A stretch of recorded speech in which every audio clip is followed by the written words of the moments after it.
This is being done by an expert cook. Don't try this at home all by yourself, it could be dangerous.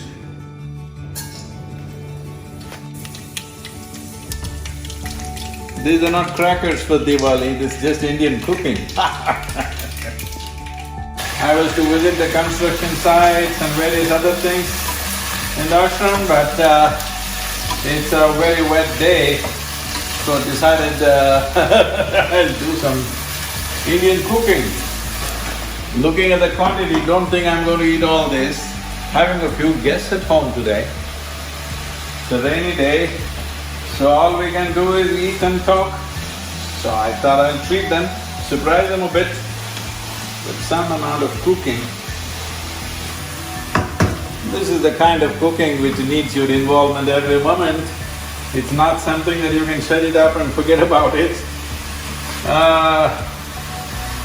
That is why it has the power to enslave you through your tongue. Well, once they eat my cooking, they will be in love with me for sure. Well, this is my own unique masala. Sorry, I can't give you the taste through the video. Here we are, making some nice parota, really. In South India we call it chapati, but actually it's a parota.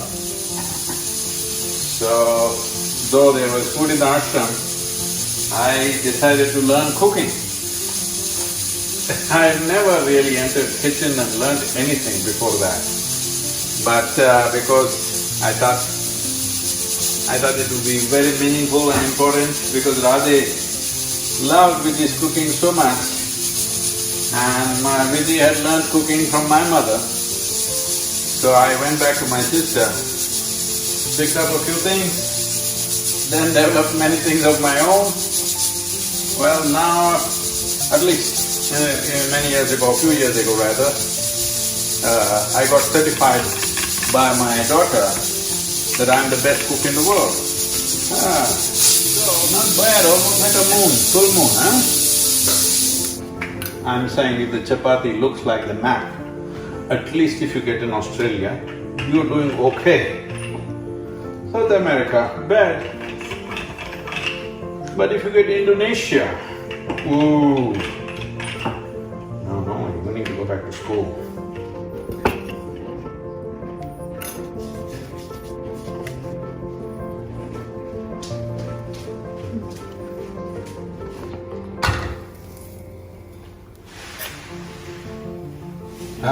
See my parota is puffing up like a puri, hmm?